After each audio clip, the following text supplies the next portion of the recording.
Hello, and welcome to S.T.E.A.M of Consciousness, a program presented by the ARI Podcasting Network and hosted by George Koperna. What is S.T.E.A.M?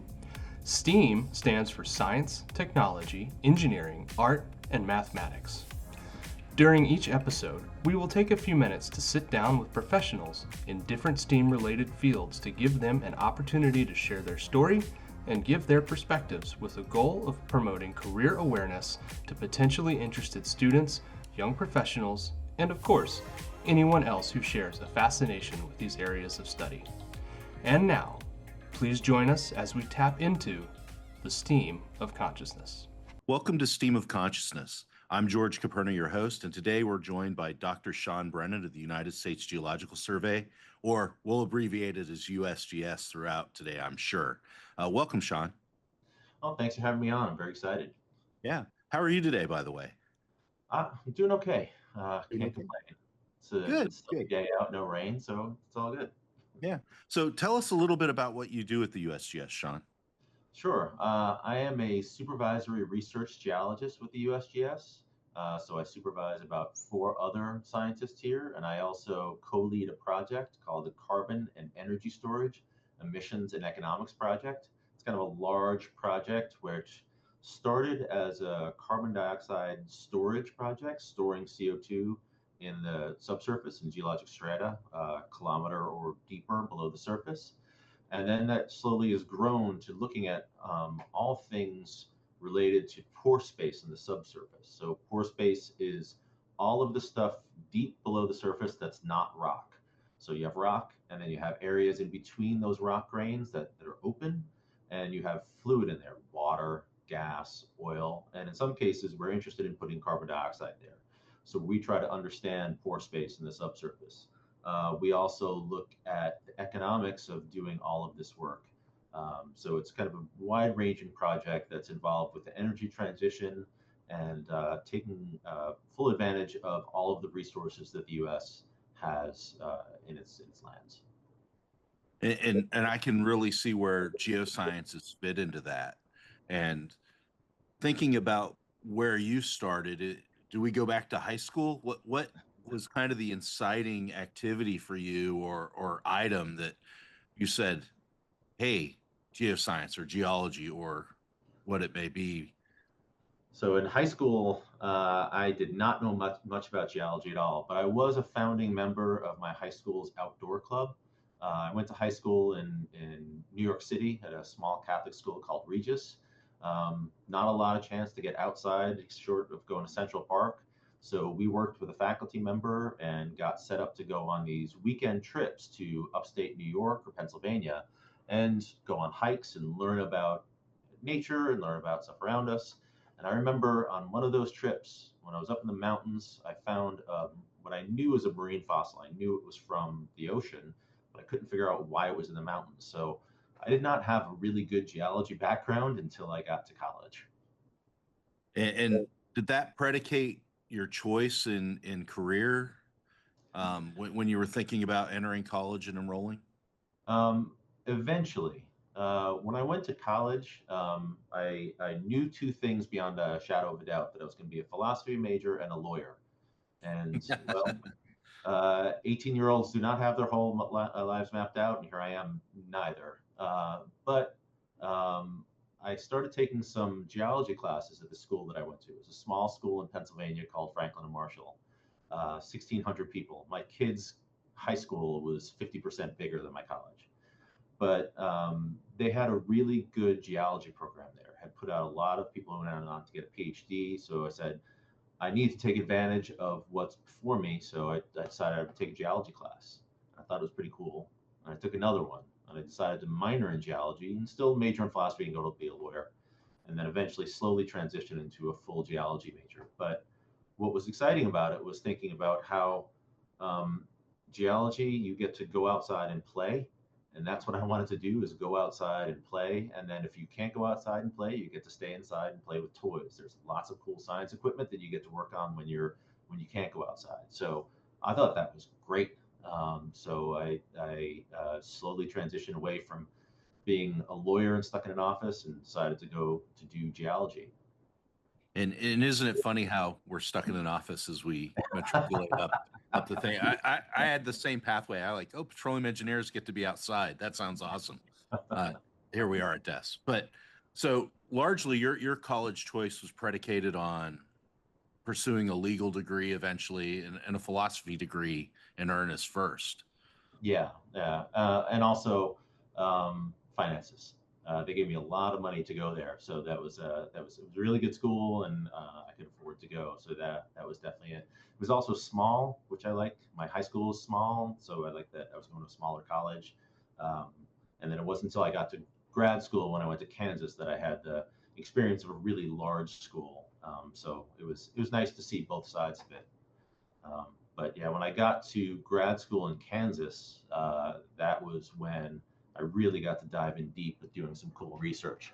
I ended up working with my advisor, Bob Goldstein, and Paul Enos. I had two advisors, but I worked with Bob Goldstein. He taught me about fluid inclusions, which were really cool. So, fluid inclusions are little bits of fluid that are trapped inside minerals. They can either trap when the minerals are growing or when the mineral breaks and reheals in the subsurface and traps whatever fluids around it. Remember, I said in the subsurface there's areas that are rock and then areas that are not rock. The areas of not rock are filled with fluids, and if a mineral breaks and then heals again, it will trap those fluids in place. And they can tell you about what fluids have moved through the subsurface. You can work with those fluid inclusions and heat them up and figure out what temperature they were trapped at, so you get an idea of the temperature, the thermal history of the rocks, the fluid history. If you had water go through and then oil go through these rocks, sometimes oil can get trapped, and you can see that. So you start to be able to see much more of the geologic history looking at these little bits of fluid. So I ended up working on an exhumed petroleum reservoir in Mexico. What that means was these were rocks in Mexico that were deposited during the Cretaceous, about 100 million years ago, and they were buried. Oil came into those rocks, and then the oil got heated up and turned to more of a waxy material. And then slowly those rocks during mountain building events came back up to the surface where they were exposed, and then they were mined for the limestone. So I was able to walk around in what essentially is a petroleum trap, an oil trap, and see in 3 dimensions what it looked like. So I got to work on that and then look at the fluid inclusions and figure out the thermal and fluid history of those rocks from burial to oil migration to exhumation. So fancy words for rocks buried and then brought back up to the surface. So it was really cool. But then I was able to do a PhD on totally different rocks, looking at these fluids, looking at evaporites, so halite, table salt. That forms when oceans or salty waters dry up in different times in the past. So I was able to look at fluid inclusions in these halites in this salt from dried up ocean water and determine the chemical composition of that water, what are called the major ions. So things like sodium and chloride, magnesium, sulfate, and potassium. Look at those concentrations in the water, figure out what the concentrations were in the original seawater before it got concentrated. And I was able to show that chemical changes in water occurred in seawater occurred over a very long time period and changed the way that marine life, that shell building organisms, so things that make shells like clams, or how those shells changed in composition, changed in the mineralogy through time, and may have directed evolutionary trends throughout the past. So little tiny things can lead to really big discoveries. So I thought that was really awesome. You know me, I think that's really awesome too. And thank you for sharing that. That's fascinating. And if I can just back up just a little bit, Mhm. when you were at Franklin and Marshall working on your undergrad, was there something that said, hey, I really just want to continue to learn, or I want to do more laboratory based research and R&D, or did you try to look in the market? Was there a choice there? The big defining event, I wish it was something more big than that, but my undergrad advisor, Carol DeVette, for a class that I wasn't even in yet, it was advanced sedimentology that my roommate was in. She was taking those students to the annual Geological Society of America meeting, which I think was in Boston or Cincinnati, one of those two that year. And there was one person from her class that dropped out, couldn't go, so there was an extra um, uh, registration. So I was able to drop a hat, go to this meeting, and go to free, stay in a hotel room for free. And that's what really did it for me. Going to some place where there are thousands of geologists talking about all the research they were doing and hearing about the stuff that I'd been learning in class and people who are working on it now and finding out new things and having arguments about what didn't make sense, or my data says this, no, my data says that, how do they mix? So that was fascinating to me, and seeing all of these people passionate about what they were doing, and seeing the places they got to go, the stuff they got to work on. That's what did it for me. I was like, this is what I want. I want to do something where I can go to these meetings and talk about the work that I'm doing. So I've got to come up with good ideas. I've got to go be able to do good research, and I got to go to these places because this is great. So it was the marketplace of ideas, and that kind of scratched the same itch that I had from philosophy, where it was discussion of ideas and really trying to work out things to understand bigger concepts. But now it was for science, and it was real time, and that was fascinating. So I think that's what did it for me, just that serendipitous chance that to go to this major meeting. And yeah, that that set off all the alarm bells for me about this is what I want to do. That's fantastic. And I've chatted with a few people that have had that kind of same epiphany at a meeting like that, where they're seeing those, let's say, academic discussions, and sometimes they're not even very academic. Sometimes they're just very technical discussions on these topics. It just draws them right in, and as you said, scratches that itch. And so, you wanted to kind of continue on. And I think one of the notions that I'd like to dispel is, my family thinks of this all the time. It's like, well, why would you go study geology in a flatland place, right?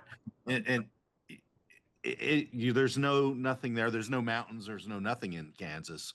But, was it the attractiveness of the research that they were doing there? They offered an assistantship, probably in tuition waiver. Yeah, definitely those things, but it was what they were working on. Um, uh, the ability to go work, either in Kansas or elsewhere. So I went to Kansas, but I did my master's in Mexico. So I spent 6 weeks in Mexico doing field work and gathering as much information as I could from there and rocks to bring back with me. And so, yes, it was in Kansas, but while I was in Kansas, I got to go on a field trip to the Bahamas. I got to go on a field trip through Arkansas and Oklahoma. I got to go to many different. I got to go on a field trip to the Guadalupe and Sacramento Mountains in West Texas and New Mexico. So I was in Kansas, but the people there were working on carbonate rocks everywhere. So that expertise is why I went there. Plus, the tuition waiver and the stipend to do the work. So that also, since the Kansas Geological Survey was there and they're fairly well funded, there was crossover with people there. I ended up working with Tim Carr at the Kansas Geological Survey, who then moved over to doing CO2 storage work, and I had a long relationship with him in post-grad school as well. So one thing is be good to people at all stages of your career, because you never know when you're going to see them again. So it's good advice. People that I've bumped in, there's somebody I know from Fluid Inclusions who then moved over to CO2 storage work and now is working on hydrogen. I've kind of seen him my whole career. He works in France. So there are people who kind of, you'll interweave with people, and you want to make sure that, in general, you want to make sure that you're good to people anyway, always. But just know that it comes back, and karma, you want to be on the good side of karma. So, and it comes back, and it's been beneficial to my career. I'm naturally, I think, good to the people around me. So I think it's not something I need to think about, but it's something I'm aware of later on in my career. I'm like, oh, I'm so glad that I had this person in my life that now I'm good friends and wants to work with me, or has given me an idea. So anyway, yeah, definitely be good to the people around you. But also, I did want to say, take advantage of all opportunities when you can. And like I said, my love for geology came from this opportunity that fell into my lap to go to this meeting, and I was able to just go do it. Um, the opportunity just to study geology because the department was really good. I was like, I should really do this, take advantage of that opportunity. My job at the USGS, I applied because not necessarily because it's exactly what I do, because it was geochemistry, and it was completely different from what I did for my master's and PhD. But when I was offered that job, I took it because take the opportunities when they're afforded you. So not that that's sciencey, that's just kind of a good idea across the board. But That's appreciate the advice, and I think it's pretty sound. You got to go to some pretty neat places when you were working on your master's degree, and let's talk about the thinking that went through your mind. You get your master's degree at Kansas, and do you know right away that you want to continue your work, or again, same decision process? You can go out into industry, or you can continue your academic pursuits. so my office mate at Kansas, who's now a professor at West Virginia, Kathy Benison, had gotten her master's at SUNY Binghamton, at State University of New York in Binghamton, with Tim Lowenstein, and she talked to me um, endlessly about Tim and how wonderful he was. So she kind of steered me to go to Binghamton to go to get my PhD. I wanted to get my PhD. I wanted to be a professor. Um, Again, best laid plans. I wanted to be a professor, and here I am at the USGS, and very happy with that. But so she steered me to work with Tim, and that was one of the best decisions of my life. Tim is a fantastic scientist, endless energy and source of ideas, and encouraging. So yeah, he's definitely a hero of mine and somebody I've tried to live up to. But yeah, so Tim is fantastic. And it's a little bit of a full circle thing. You started in New York, went to Pennsylvania, went to Kansas, came back to New York. So, Yeah. um, so 4 years there, and largely, you said earlier you were doing similar work research or building on research that you had done at Kansas.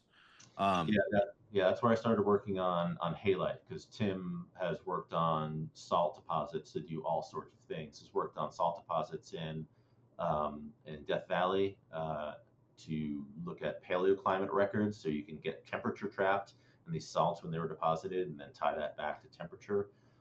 So worked on salt basins around the world, in South America and China and lots of places, and then had this idea to work on a new piece of equipment that they had where they could do analyses of these fluid occlusions and get the major ion chemistry, the composition of those waters, to figure out how they change through time.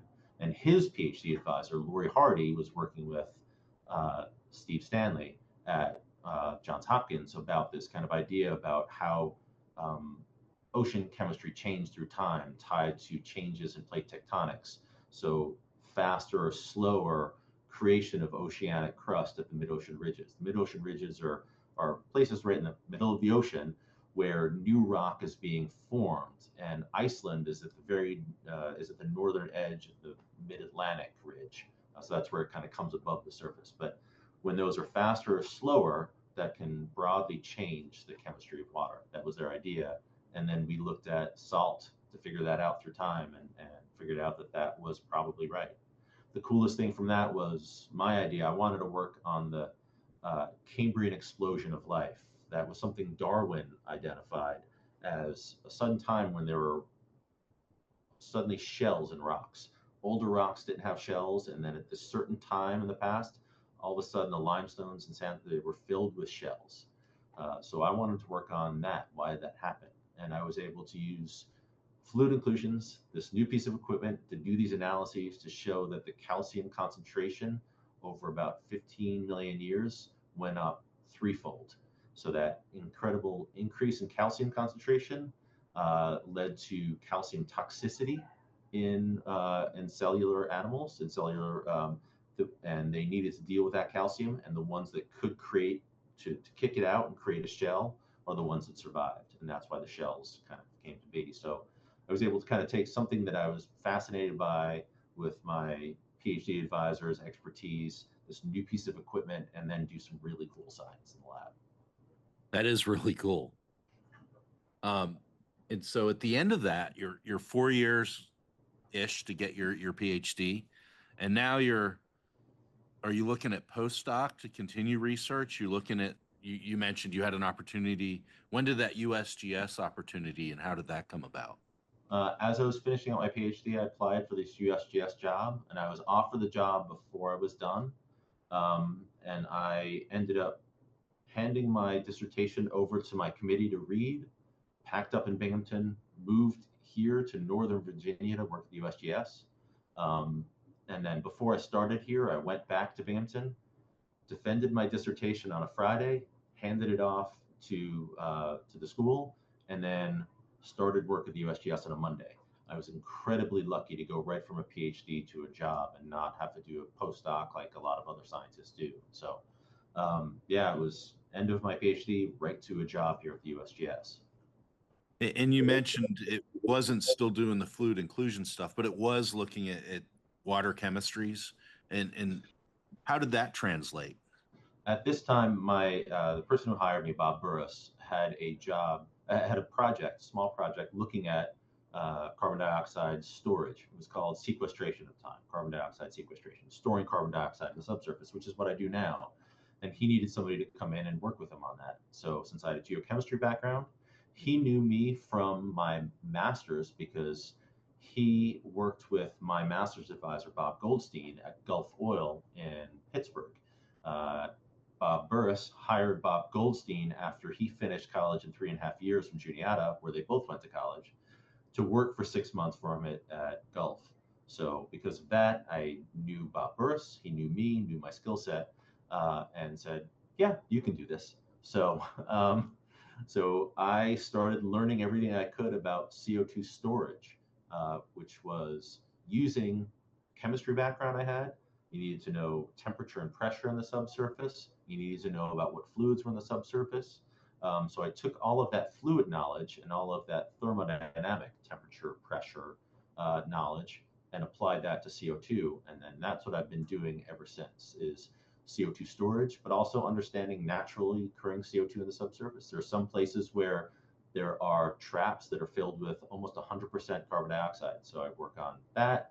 I've looked at helium because of that, try to figure out how much helium is in the subsurface. All of the helium that we use, balloons, MRIs, all come from traps in the subsurface. So worked on that. So I took this other expertise, hired to do something completely new, which was great because now I got to learn a whole bunch of new stuff, was given time to do that. And now I get to look at really interesting stuff in the subsurface and really understand fluid systematics, the nature of fluids in the subsurface. Why are they there? How do they move?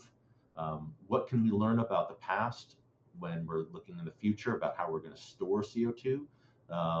So it's been really cool and has led me to do some work on figuring out how much CO2 storage there is in geologic formations throughout the country, looking at storage of CO2 internationally. I was just in Chile and Bogota working with their Geological Survey, telling them how we did our CO2 storage assessment. I'm going to be working with them on their national CO2 storage assessment as well. They're doing some really great stuff, but it's led me to work on international standards for CO2 storage, where I am an expert on CO2 storage and have worked on the standard for geologic storage, the standard for carbon dioxide enhanced oil recovery standard. So I've worked on some really cool stuff internationally within the US. So I was able to leverage a lot of this science that I learned to something completely new, given the opportunity to do that. And it's been a great 23 years here at the USGS, continuing to take every opportunity offered to me to do anything new and complete all the tasks that I've suggested or been requested of me. And it sounds like you're still getting those wonderful opportunities to go to really neat places. So fantastic. Yeah.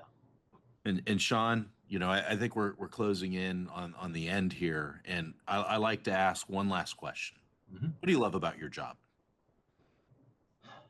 Uh, I love that there's always something new to learn. There's great people here that I can do that work with.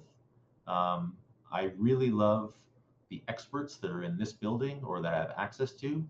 I can walk down the hall and talk to somebody who's an expert in basalts. I can walk down the hall and talk to an expert on using AI for geologic processes, geologic work. There's just so many people here. I can go ask a question, get an answer, but also have a great conversation and not just learn what the question is that I had, but a whole bunch of other stuff about things that I can apply to my job or things that I can say, oh, wait, you need to talk to this other person who's doing what you want. So all of the resources I have here at the USGS, the great work that we do, and the great work that I'm allowed to do because it's important for the US, important for the United States, and important globally. Um, it's it's a great position to be in, and I love to be able to give back. So I don't know. That was a long answer, kind of all over the place, but this is really a great place to work. It's talking to other geologists here. They say it's just the dream job for any geologist is to be here at the USGS.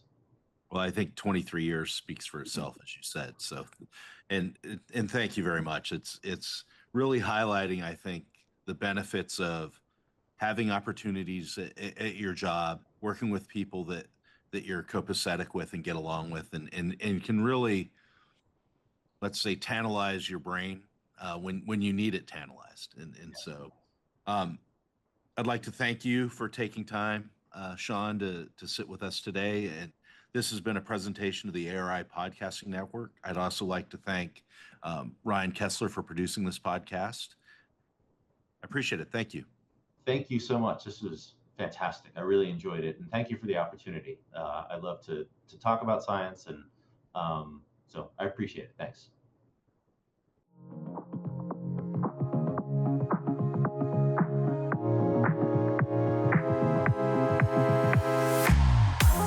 Thank you for tuning in.